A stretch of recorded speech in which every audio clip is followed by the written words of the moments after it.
Hi friends, welcome back to another episode of Generation Tech. My name is Alan, and I know you don't see the Christmas tree, but don't worry, it's still up back at the house. I'm just in the office today. A few videos ago, we went through the personality of several different Jedi Knights and Masters so that you guys could figure out which one best represents your own personality. I figured today we'd do the same for the Sith because we want to be fair and objective and cover both sides of the spectrum.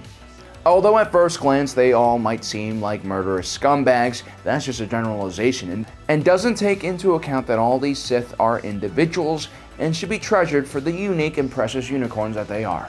Okay, let's start. Raised on the beautiful world of Naboo, Sheev Palpatine had a good life and was born into a very influential family. From an early age, Sheev knew he was better and different from other kids. He knew one day he would become a leader and do something great. Sheev also understood that he needed to create a mask around his true self because other people didn't necessarily understand him. And if they did, they probably would have lynch mobbed him. Now, Palpatine's dad sensed that there was something wrong about his son and that he had kind of a murderous tendency about him. But Palpatine was unstoppable. He knew how to exploit situations and people, and very quickly attracted the attention of Darth Plagueis through his own cunning political maneuvering. It was quickly apparent that this young man knew how to be incredibly likable and make connections with people, but at the same time revealed very little about himself. A sign of a future politician. And so Palpatine, under the tutelage of Darth Plagueis, continued growing as a Sith, while simultaneously rising through the ranks of the Senate until he became the Chancellor. And at least in the earlier years, thanks to the great amount of unrest in the galaxy, Palpatine was basically able to garner a huge amount of support. He had an extraordinary ability to turn out populist rhetoric, but still gain the trust of his fellow politicians. Always a centrist and always likable, very few people could claim to hate the man. And by the time Palpatine revealed his true self and took over the government, it was already too late to resist his power. To be an individual like Palpatine, you have to be able to hide your true self and your sociopathic tendencies. You have to be charming, likable, and feign empathy in order to maintain real, meaningful connections that don't mean anything to you, and more importantly, you have to have the patience to play the long game, the very long game. Palpatine was a master at planning out his attack routes and moves. Very few individuals were able to keep ahead of him and understand what he was doing, which is why he was capable of fooling the entire galaxy. To be like Palpatine, you have to be a true mastermind, an individual who is always looking at the bigger picture, and your ruthlessness has to be legendary as well. But in the end, when you do achieve it all, and you get everything you want, don't get lazy, arrogant, or complacent like Palpatine did, because it will end poorly for you when all your sins catch up to you. Now, we covered Anakin before in our last video about the Jedi, so you can check out that portion in that video. Now we'll be focusing on Anakin as Darth Vader. Here was an individual who, out of desperation, screwed over his friends and essentially his family in order to save his wife and unborn child. Unfortunately, everything went to hell, and the mentor he once thought would guide him to salvation and success turned out to be a huge asshole with a scrotum face. Vader's pain and anger was legendary, but he used those emotions and kept them stored within his terrifying black suit, ready to be unleashed on an unsuspecting passerby. Vader is aware of his anger, and it's really the only emotion he has left that makes him feel alive.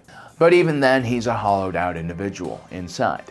But his anger is not just directed towards Palpatine or Obi-Wan Kenobi, but himself as well. Even after his transformation though, Darth Vader still retained a lot of the abilities and tenacity that Anakin Skywalker had.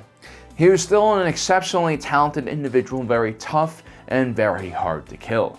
He understood his dangerous relationship with Darth Sidious and tried to be as careful as possible. But somewhere in the back of his mind, he dreamed of destroying Palpatine. But a man like Darth Vader is not all lost. Behind all the darkness and lifelong suffering is a spark of humanity and courage that is so strong that not even the dark side can extinguish it. Now, if you're like Vader and you sense that you are overwhelmed in darkness, do not lose all hope, because inside of each and every one of us, we have a spark of light and rainbows. Revan was a young Jedi, a part of the Jedi Order during the Mandalorian Wars. A devastating conflict started secretly by the Sith when they convinced the warrior-like Mandalorians to invade the outer edge of Republic space. The Mandalorian warriors' culture made them extremely adept soldiers, and they quickly won battle after battle against Republic forces. At the time, the Jedi were peacekeepers and diplomats and remained out of the affairs of the Republic military. But Revan was your typical idealistic young man who wanted to go to war and fight the savage Mandalorians. The Jedi Council refused, but many of the younger Jedi Knights agreed with Revan and were tired of hearing about Republic worlds and colonies being raided and civilians getting slaughtered or pressed into slavery. But the Jedi weren't really supposed to be fighting in the war. It was very hard to maintain their lofty ethical goals in the middle of a battlefield. Revan and his Jedi were able to turn the tide against the Mandalorians in a series of brutal battles that led the fighting to the planet of Malachor V. Like so many young men who had entered the service, Revan had turned from a young naive idealist to a hardened soldier, who would stop at nothing to destroy the enemy. With the main Mandalorian force engaged by the Jedi-led Republic forces over the planet, Revan unleashed a superweapon known as the Mass Shadow Generator, which proceeded to kill everyone on and above Malachor V. At this point, Revan had turned to the dark side. His single-minded pursuit, his ends before the means approach to warfare, is what caused him to lose his humanity. Revan would later on uncover traces of an ancient Sith threat in the outer edges of the galaxy, which would bring him on a journey with his buddy Malak to the hidden Sith Empire.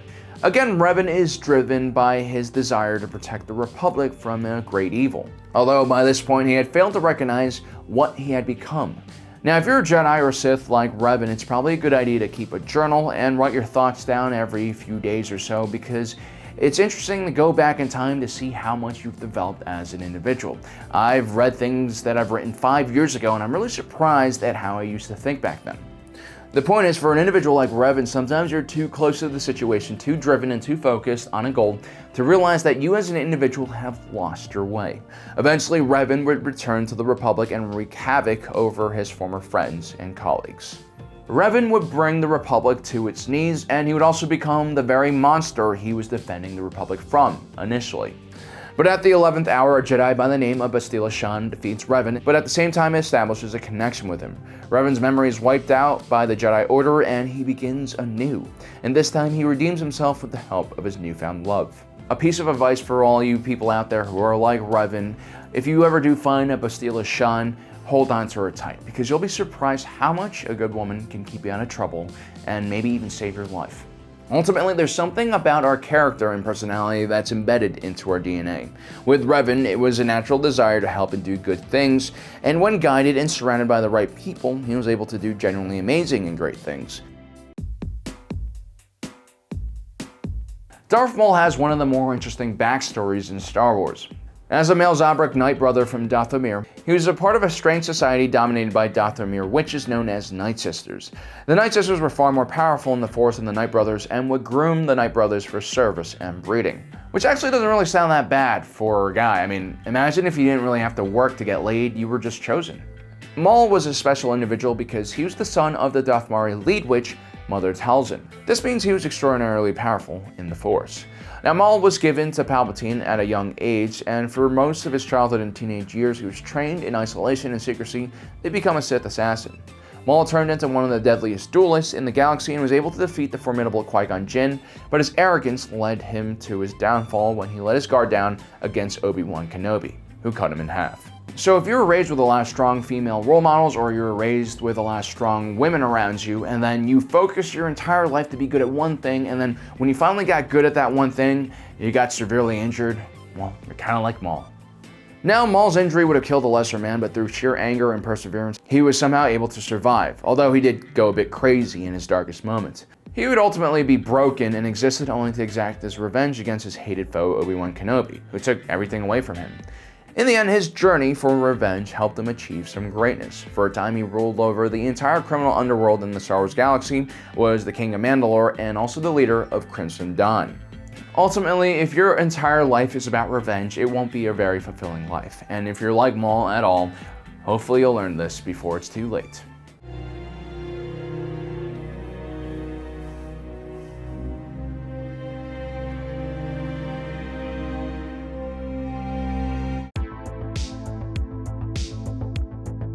Darth Plagueis in many ways masterminded the entire Clone Wars and the fall of the Jedi.